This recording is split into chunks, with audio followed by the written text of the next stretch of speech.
Assalamualaikum warahmatullahi wabarakatuh.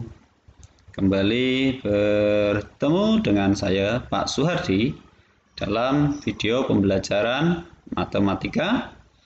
Untuk kali ini kita masih membahas materi tentang koordinat kartesius. Ini video yang kedua untuk koordinat kartesius. Kita fokuskan pada kedudukan garis terhadap garis sumbu. Sebelum kita mulai, jangan lupa tekan like-nya dan subscribe bagi yang baru bergabung supaya bisa mengikuti video-video kami berikutnya. Mari kita mulai.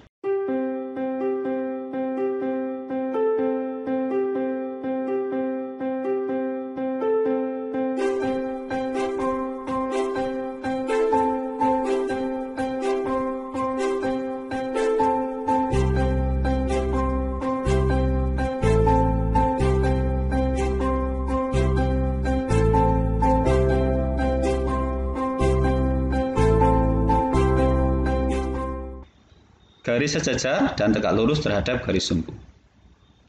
Jadi kita punya garis, kita beri nama L1, dan garis yang kedua kita beri nama L2. Bagaimana posisi garis L1 dan garis L2 ini terhadap sumbu X dan sumbu Y?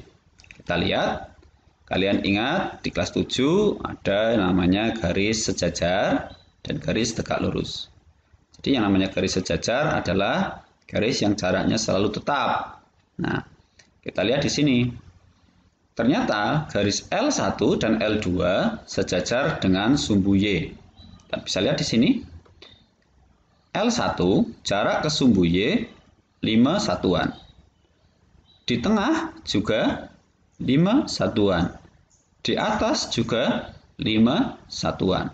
Jadi kalau kita lanjutkan sampai kapanpun jaraknya tetap 5 satuan. Sehingga garis L1 dengan sumbu Y tidak mungkin bertemu. Demikian juga dengan L2. L2 di bawah sini jaraknya 3 satuan. Di tengah juga 3 satuan. Di atas juga 3 satuan. Jadi garis L2 sejajar juga dengan sumbu Y. Bagaimana dengan sumbu X? Ternyata L1 dengan sumbu X saling tegak lurus. Tegak lurus itu berpotongan membentuk sudut 90 derajat. L2 juga sama, berpotongan tegak lurus dengan sumbu X. Terus kalau kita masih punya garis, kita beri nama M1 dan kita beri nama M2. Oke, kita lihat ini M1 dan M2. Posisinya seperti apa tadi? Ternyata M1 dan M2 ini tegak lurus dengan sumbu Y. Dan M1 dan M2 juga sejajar dengan sumbu X. Bagaimana sejajar? Kita sudah bahas tadi, jaraknya selalu tetap. Oke, sekarang garis yang memotong. Kita lihat di sini, kita punya N1 dan garis N2. Kita lihat posisinya. Ternyata tidak sejajar dengan sumbu Y, juga tidak sejajar dengan sumbu X. Dan garis N1 dan N2 ini juga sama-sama memotong sumbu Y dan memotong sumbu X. Posisi seperti ini dinamakan garis N1 dan N2 tidak tegak lurus dengan sumbu Y. Memotong tetapi tidak tegak lurus. Dan kita juga bisa mengatakan kalau garis N1 dan N2 tidak sejajar dengan sumbu Y ataupun sumbu X. Sekarang kita perhatikan ada di buku siswa contoh 2.3. Kalau diketahui titik A 3,2, B 3,-6 dan titik C negatif 5,2. Kita disuruh menentukan posisi-posisi atau kedudukan garis terhadap sumbu X dan sumbu Y. Mari kita buat dulu titiknya. Titik A 3,2. Di sini X-nya 3, Y-nya 2. Titik B 3,-6, X-nya 3, Y-nya negatif 6 atau 6 di bawah sumbu X. Titik C negatif 5,2 berarti 5 satuan di kiri sumbu Y dan 2 satuan di atas sumbu X di sini.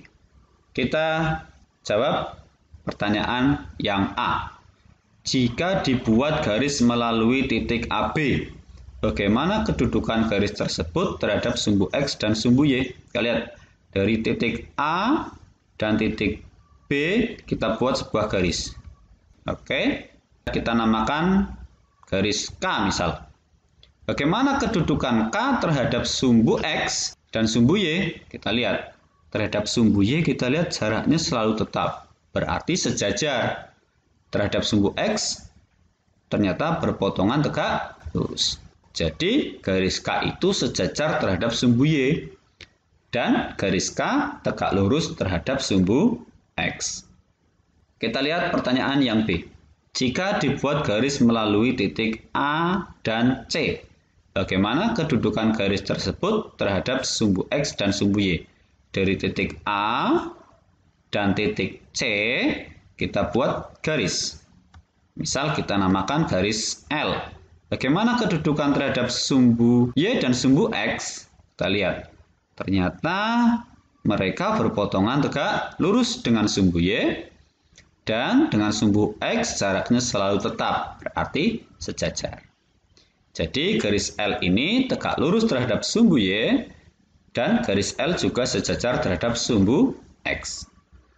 Untuk pertanyaan yang ketiga, jika dibuat garis melalui titik B dan titik C, bagaimana kedudukan garis tersebut terhadap sumbu X dan sumbu Y?